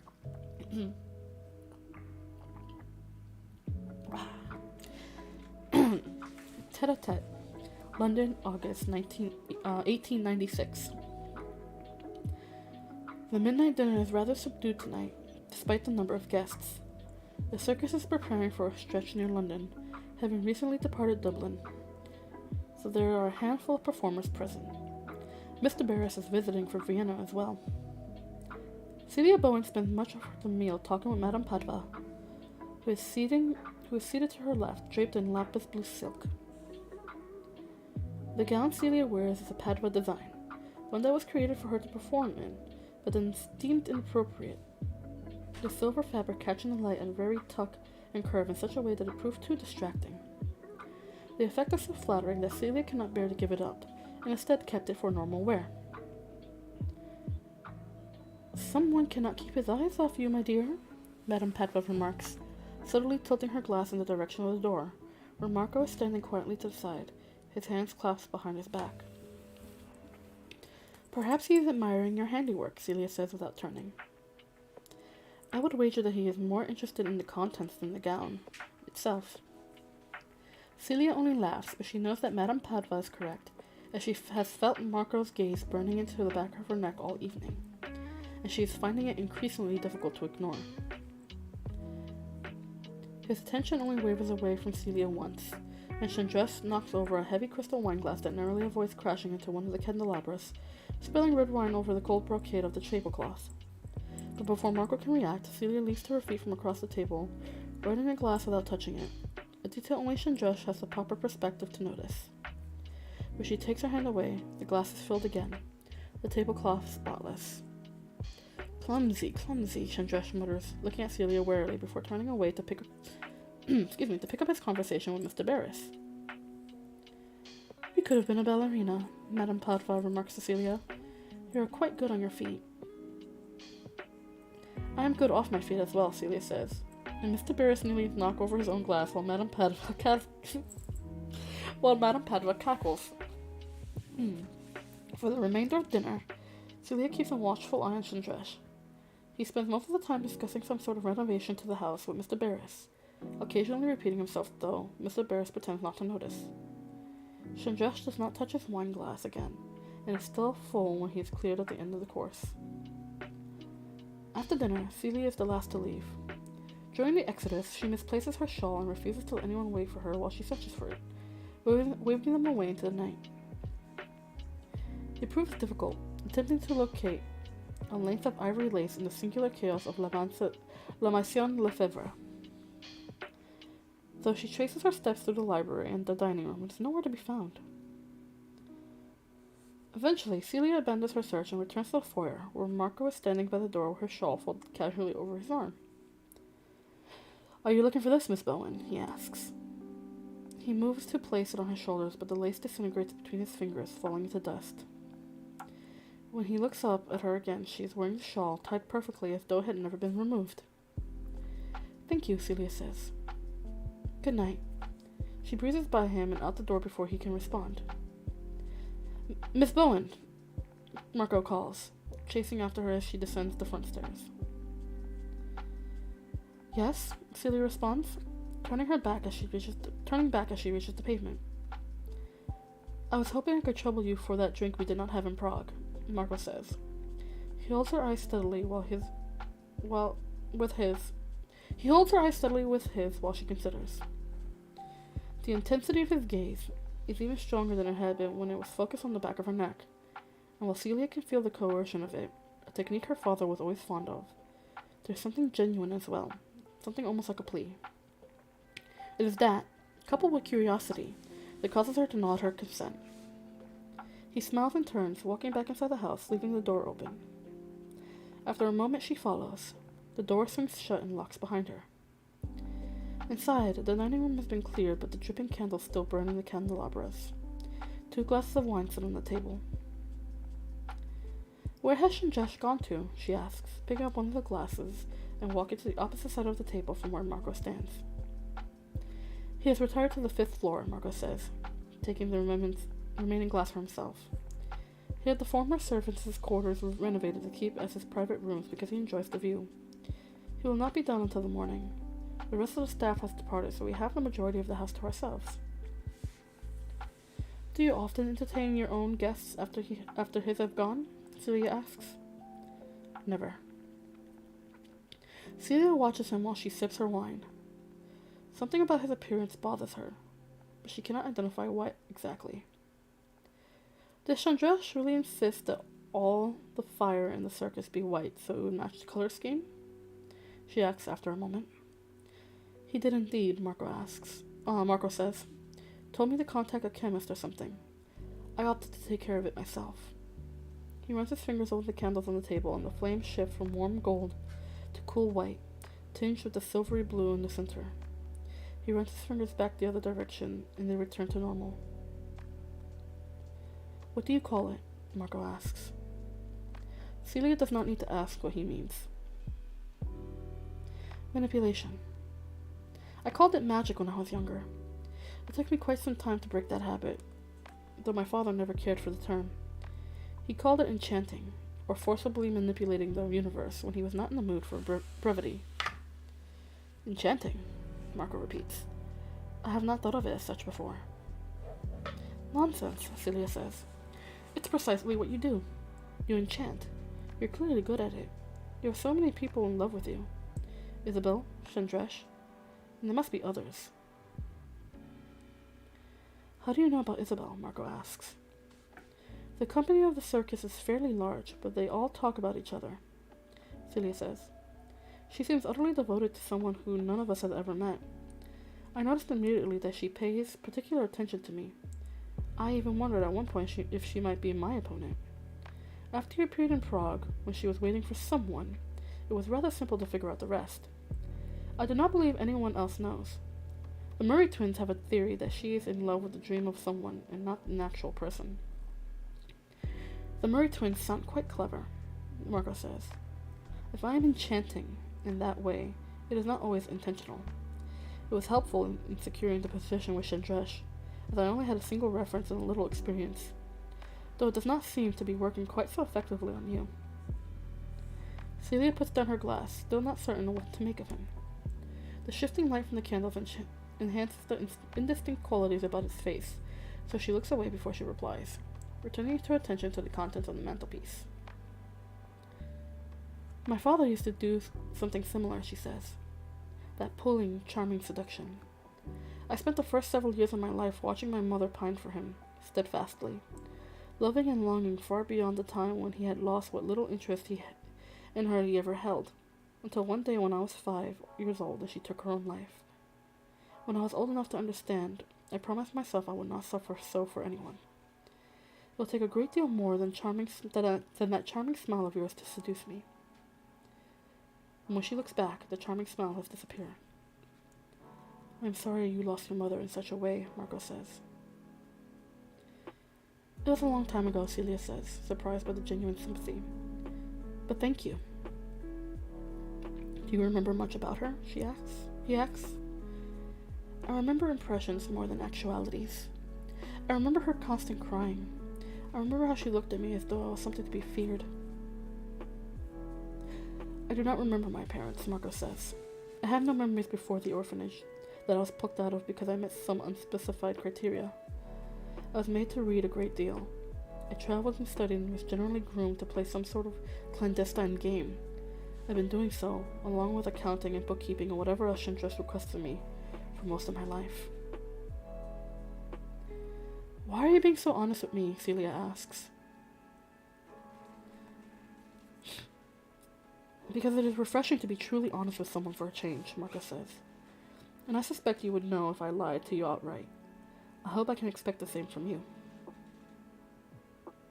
Celia considers this a moment before she nods. You remind me a bit of my father, she says.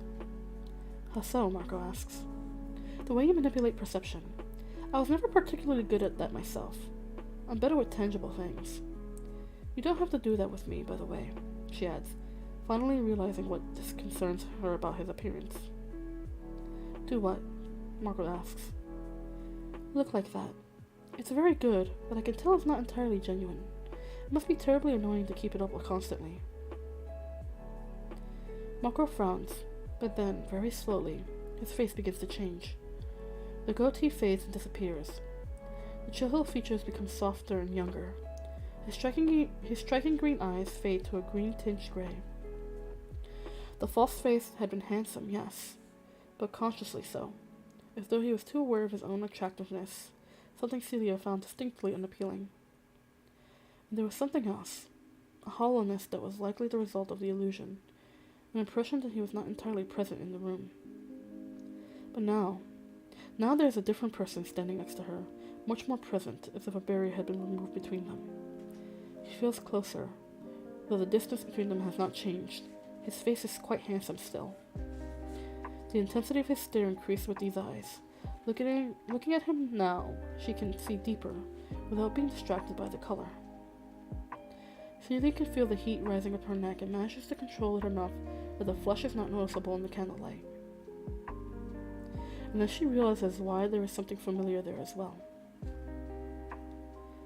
I have seen you like this before, she says, placing his true countenance in a location in her memory. You've watched my show like that. Do you remember all of your audiences? Marco asks. Not all of them, Celia says, but I remember the people who look at me the way you do. What way might that be? As though they cannot decide if they are afraid of me or they want to kiss me. I am not afraid of you, Marco says. They stare at each other in silence for a while, the candles flickering around them. It seems a great deal of effort for a rather subtle difference, Celia says. It has its advantages. I think you look better without it, Celia says. Marco looks so surprised that she adds, I said I would be honest, didn't I? You flatter me, Miss Bowen, he says. How many times have you been to this house? At least a dozen, Celia says. And yet, you've never had a tour. I've never been offered one. Chandresh does not believe in them. He prefers to let the house remain an enigma. If the guests do not know where the boundaries are, it gives them the impression that the house itself goes on forever. It used to be 2 buildings, so it can be somewhat disorienting. I did not know that, Celia says. 2 adjoining townhouses, one a mirror of the other. He bought both and had them renovated to a single dwelling, with a number of enhancements. I do not believe we have the time for the full tour, but I can show you a few of the more obscure rooms if you would like. I would, said Celia, placing her empty wine glass on the table next to his own. Do you often give forbidden tours of your employer's house?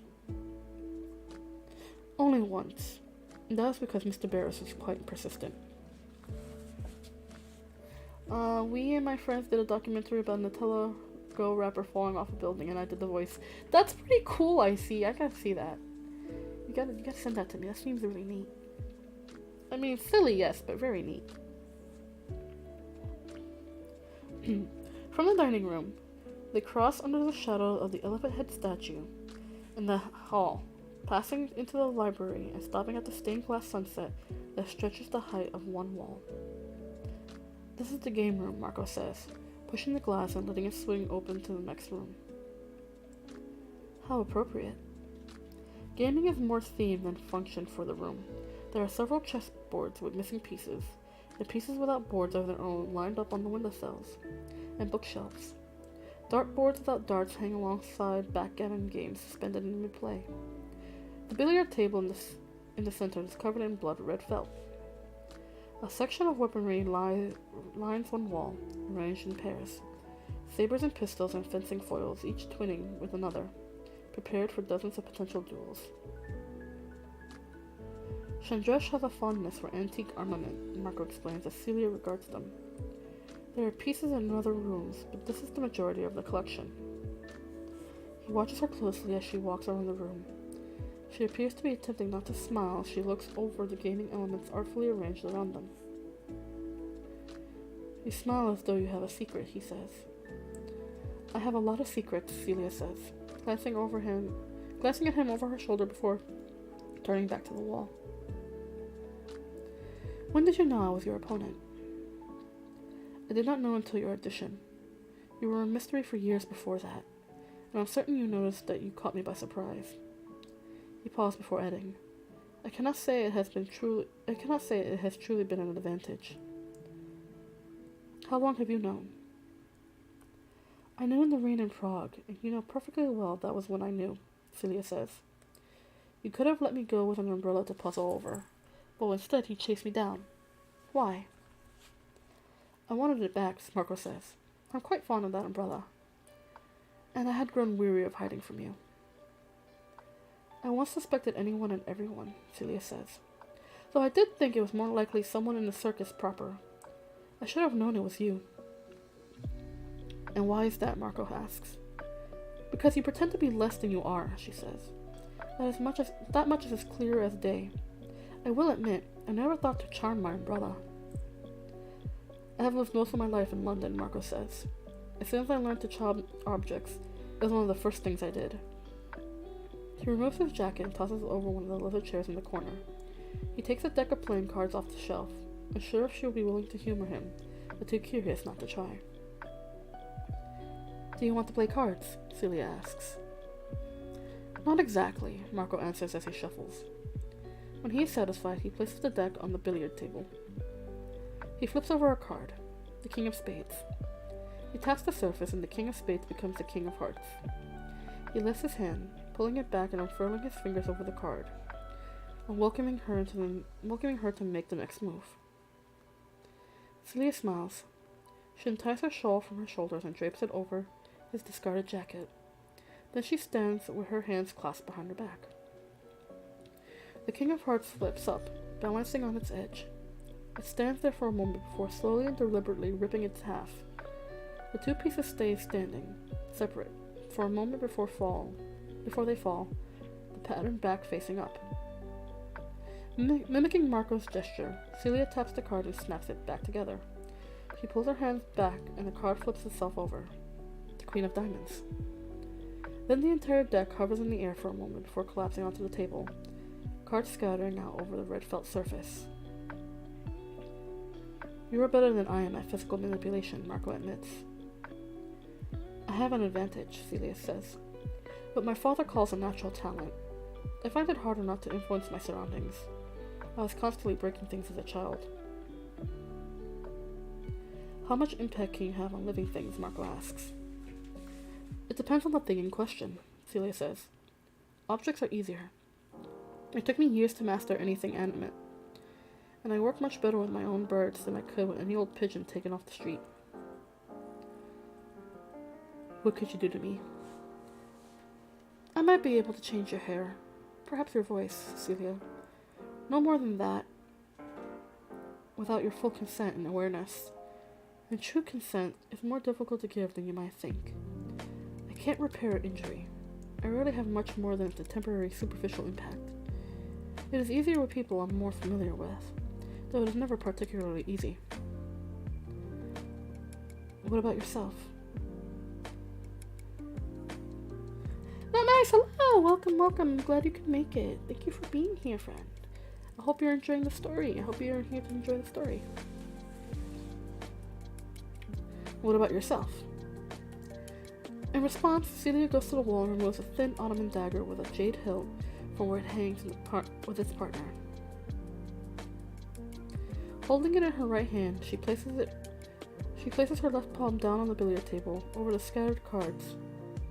Without hesitating, she plunges the blade into the back of her hand, piercing through skin and flesh and cards and into the felt underneath. Marco flinches but says nothing.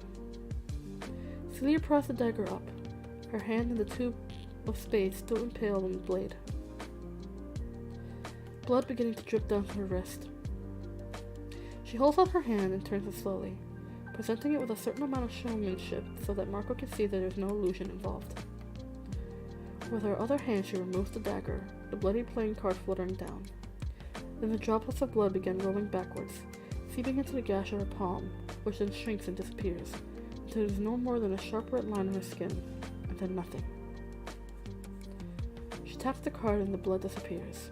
the rip left by the blade no longer visible. The card is now the 2 of hearts. Marco picks up the card and runs his fingers over the minted surface. Then with a subtle turn of his hand, the card vanishes. He leaves it safely tucked within his pocket. I'm relieved that we're not challenged to a physical fight, he says. I think you would have the advantage. My father used to slice open the tips of my fingers one by one until I could heal all 10 at once, Celia said, returning the dagger to its place on the wall. So much of it is feeling from the inside how everything is supposed to fit. I have not been able to do it with anyone else. I think your lessons were a great deal less academic than mine. I would have preferred more reading.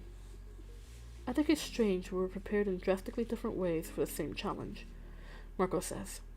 He looks at Celia's hand again, though now there is clearly nothing amiss, no indication that it was stabbed only moments ago.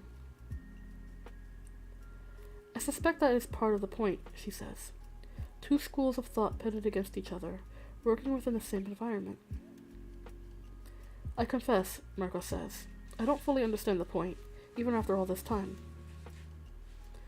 Nor do I, Celia admits. I suspect calling it a challenge or a game is not entirely accurate. I've come to think of it as more a dual exhibition. What else do I get to see on my tour? Would you like to see something in progress? Marco asks. Knowing that she thinks of the circus as an exhibition comes up as a pleasant surprise, as he had stopped considering it antagonistic years ago. I would, said Celia, especially if it's in the project that Mr. Barris is going on about during dinner. It is indeed. Marco escorts her out of the game room through another door, passing briefly through the hall and into an expansive ballroom at the rear of the house, where the moonlight filters in from the glass doors lining the back wall. Outside, in the space, the garden formerly occupied beyond the terrace, the area has been excavated to sit a level deeper sunken into the earth. At the moment, it is mostly an arrangement of packed soil and stacks of stone forming tall but rudimentary walls. Celia carefully descends the stone steps and Marco follows her. Once at the bottom, the walls create a maze, leaving only a small portion of the garden visible at a time. I thought it might be beneficial for Chandresh to have a project to occupy himself with, Marco explains. As he so rarely leaves the house these days, renovating the garden seemed to be a good place to start. Would you like to see what it will look like when it is complete? I would, said Celia. Do you have the plans here? In response, Marco lifts one hand and gestures around them. What had been little more than stacks of rough stone moments before is now set and carved into ornate arches and pathways covered in crawling vines and speckled with bright, tiny lanterns. Roses hanging from curving trellises above them, the night sky visible through the spaces between the blossoms. Celia puts her hand to her lips to muffle her gasp. The entire scene, from the scent of the roses to the warmth radiating from the lanterns, is astounding. She can hear a fountain bubbling nearby, then turn down the now grass-covered path to find it. Marco follows her as she explores, taking turn after turn through the twisting pathways. The fountain in the center cascades down a carved stone wall, flowing into a round pond full of koi. Their scales glow in the moonlight, bright splashes of white and orange in the dark water. Celia puts her hand out, letting the water from the fountain rush over her fingers as she presses against the cold stone below. You're doing this in my mind, aren't you? She asks when she hears Marco behind her. You're letting me, he says. I could probably stop it, you know, Celia says, turning around to face him. He leans against one of the stone archways, watching her. I'm certain you could, if you resisted at all. If you resisted at all, it would not work as well, and it can be blocked almost entirely. And of course, proximity is key for the immersion. You cannot do this with the circus, she says. Marco shrugs his shoulders. There's too much distance, unfortunately, he says. It is one of my specialties, yet there is little opportunity to use it. I'm not adept at creating this type of illusion to be viewed by more than one person at a time. It's amazing, Celia says, watching the koi swimming at her feet. I could never manage something so intricate, even though they call me the illusionist. You wear that title better than I. I suppose the beautiful woman who can manipulate the world with her mind is too unwieldy. I don't think that would fit on the sign outside my tent. His laugh is low and warm, and Celia turns away to hide her smile, keeping her attention on the swirling water. There is no use for one of my specialties as well, she says. I am very good at manipulating fabric, but it seems so unnecessary given what Madame Padva can do. She twirls her in her gown, the silver catching the light so she glows as brightly as the lanterns. I think she's a witch, Margot says, and I mean that in the most complimentary manner. I think she would take that as a compliment indeed, Celia says. We are seeing all this as well, exactly as I see it. More or less, Margot says. The nuances are richer the closer I am to the viewer. Celia circles to the opposite side of the pond, nearer to where he stands. She examines the carvings on the stone and the vines twining around them, but her gaze keeps returning to Marco. Any attempt at subtlety is ruined when he repeatedly catches her eye with his own. Looking away again becomes more difficult each time. It was clever of you to use the bonfire as a stimulus, she says, trying to keep her attention on the tiny glowing lantern. I'm not surprised he figured that out, Margot says. I had to come up with some way of staying connected since I am not able to travel with the circus. The lighting seemed a perfect opportunity to establish a lasting hold. I didn't want you to have too much control after all. It had repercussions, Celia says. What do you mean? Let's just say there is more that is remarkable about the Murray twins than their hair. And you're not going to tell me what that is, are you? Margot asks. A lady cannot reveal all of her secrets, Celia says. She pulls a rose down from a hanging branch, closes her eyes as she inhales the scent. The petals velvet soft against her skin. The sensory details of the illusion are so luscious, it is almost dizzying. Who thought to sink the garden? She asks. Chandresh. It's inspired by another room in the house. I can show you that one if you like. Celia nods, and they retrace their steps through the garden. She stays closer to him as they walk, close enough to touch though that he keeps his hands clasped behind his back. When they reach the terrace, Celia glances back at the garden, where the roses and lanterns have reverted to dirt and stone. Inside, Marco leads Celia across the ballroom. He stops at the far wall and slides down one of the dark wood panels, opening to reveal a curving stairway spiraling downward. Is it a dungeon? Celia asks as they descend. Not precisely, Marco says. When they reach the gilded door at the end of the stairs, he opens it for her. Mind your step. The room is small, but the ceiling is high, a golden chandelier draped with crystals suspended in the center. The rounded walls and ceilings are painted deep, vibrant blue and ornamented with stars.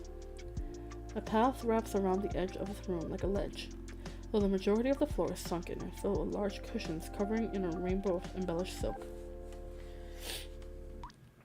Chandresh claims it is modeled after a room belonging to a courtesan in Bombay. Marco says, I find it marvelous for reading myself.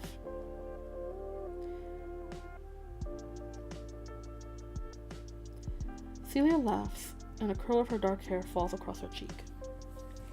Marco tentatively moves to brush it off her face, but before his fingers reach her, she pushes herself off the ledge, her silver gown a billowing cloud as she falls into the pile of jewel-toned cushions. He watches her for a moment before copying his actions himself, sinking into the center of the room alongside her. They lie staring up at the chandelier, the light reflective over the crystals, turning it into the night sky without the need of any illusions. How often are you able to visit the circus? Celia asks. Not as often as I'd like. Whenever it is near London, of course. I try to reach it elsewhere in Europe if I can escape from Chandresh for some sufficient periods of time. I sometimes feel like I have one foot on both sides. I am intimately familiar with so much of it, and yet it is always surprising. Which is your favorite tent? Truthfully, yours. Why? She asks, turning to look at him. It appeals to my personal taste, I suppose. You do in public things I have been taught in secret. Perhaps I appreciate it on a different level than most. I also very much enjoy the labyrinth. I have been unsure whether or not you would be willing to collaborate on it. I got quite the lecture about that particular collaboration, Celia says. My father called it a debauched juxtaposition. He must have worked for days to come up with a worthy insult. He sees something tawdry in the combining of skills. I have never understood why. I adore the labyrinth and have had far too much fun adding rooms. I particularly love that the hallway you made where it snows, so you can see the footprints left behind by other people, navigating their way around. I had not thought of it in such a lascivious manner before, Marco says. I look forward to visiting it again with that in mind, though I had been under the impression that your father was not in the position to be commenting on such matters. He's not dead, Celia says, turning back to the ceiling. It is rather difficult to explain. Marco decides against asking her to try, returning to the subject of the circus instead. Which tent is your favorite, he asks. The ice garden, Celia answers without even pausing to consider. Why is that, Marco asks. Because of the way it feels, she says. It's like walking into a dream, as though it is someplace else entirely and not just simply another tent. Perhaps I'm just fond of snow. However did you come up with it? Marco reflects on the process, as he has never been asked to explain the origin of his ideas before. I thought it might be interesting to have a conservatory, but of course it necessitated a lack of color. He says, I pondered a great many options before settling on fabricating everything from ice. I am pleased that you think it's like a dream, as that is where the core of the idea came from. It's the reason I made the wishing tree, Celia says. I thought a tree covered in fire would make for a proper complement to the ones made of ice. Marco replays in his mind his first encounter with the wishing tree, a mixture of annoyance and amazement and wistfulness that seemed different in retrospect. He was uncertain he would be able to light his own candle, his own wish, wondering if it was somehow against the rules. Do all those wishes come true, he asks. I'm not sure, Celia says. I've not been able to follow up with every person who has wished on it. Have you? Perhaps. Did your wish come true? I'm not entirely certain yet.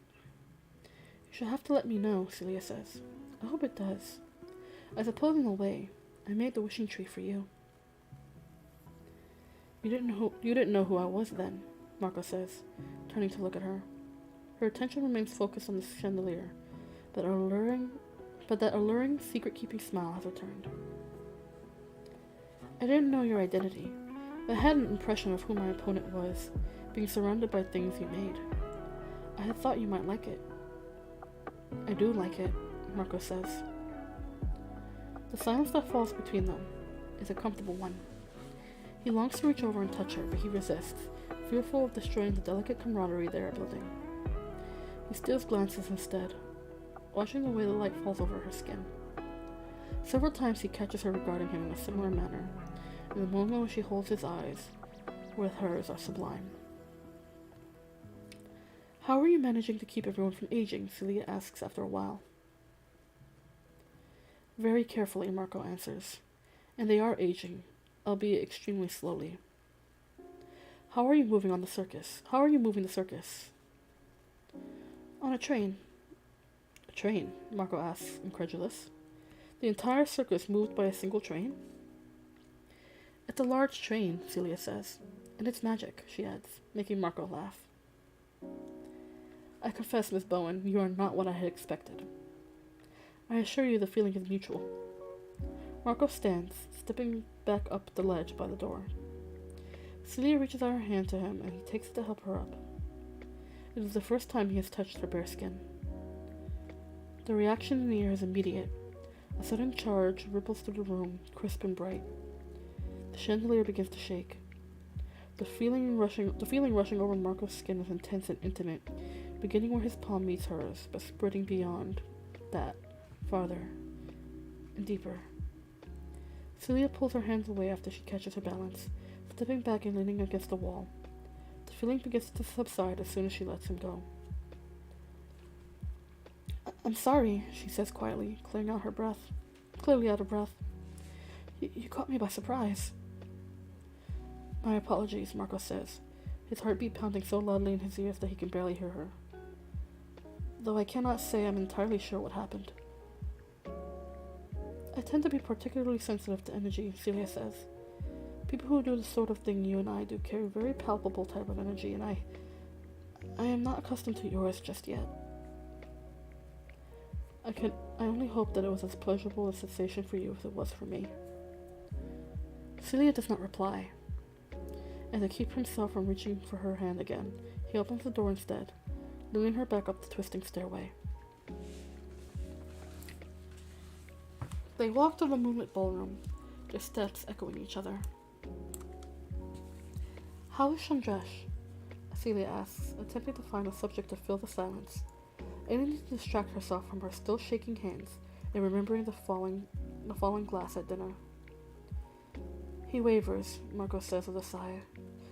Ever since the circus opened, he has been increasingly unfocused. I do what I can to keep him steady, though I fear it has an adverse effect on his memory. I had not intended to, but after what happened with the late Miss Burgess, I thought it the wisest course of action. She was in the peculiar position of being involved in all of this, but not within the circus itself, Celia says. I am sure it is not the easiest perspective to manage. At least you can observe Chandrash. Indeed, Marco says. I do wish there was a way to protect those outside the circus the way the bonfire protects those within. The bonfire? Celia asks. It serves several purposes. Primarily, it is my connection to the circus, but also functions as a safeguard of sort. I neglected the fact that it does not cover those outside the fence. I neglected even considering safeguards, Celia says. I do not think I understood at first how many other people would become involved in our challenge. She stops walking, standing in the middle of the ballroom. Marco stops as well but says nothing, waiting for her to speak. It was not your fault, she says quietly. What happened to Tara? The circumstances may have played out the same way regardless of anything you or I did. You cannot take away anyone's own free will. That was one of my very first lessons. Marco nods, and then he takes a step closer to her. He reaches out to take her hand, slowly brushing his fingers against her. The feeling is as strong as it had been when he touched her before, but something is different. The air changes, but the chandeliers hanging above them remain steady and still. What are you doing? She asks. You mentioned something about energy, Marco says. I'm focusing yours with mine, so you won't break the chandeliers. If I broke anything, I could probably fix it, Celia says, but she does not let go. Without the concern for the effects she might be having on the surroundings, she is able to relax in the sensation instead of resisting it. It is exquisite. It is the way she has felt in so many of his tents, the thrill of being surrounded by something wondrous and fantastical, only magnified and focused directly on her. The feel of his skin against hers reverberates across her entire body, though his fingers remain entwined in hers. She looks up at him, caught in the haunting greenish gray of his eyes again. She does not turn away. They stand gazing at each other in silence for moments that seem to stretch for hours. The clock in the hall chimes and Celia jumps, startled. As soon as she releases Marco's hand, she wants to take it again. But the whole evening has just been too overwhelming already. You hide it so well, she says. I can feel the same energy radiating like heat in each of your tents, but in person it's completely concealed. This direction is one of my strengths, Marco says. It won't be as easy now that you have my attention. I like having your attention, he says. Thank you for this, for staying. I forgive you for stealing my shawl. She smiles as he laughs. And then she vanishes, A simple trick of distracting his attention long enough to slip out through the hall, despite the lingering temptation to stay. Marco finds her shawl left behind in the game room, still draped over his jacket. And I'm going to leave it here, you guys. That was a great long chapter. Ooh, I cannot wait to see what happens next.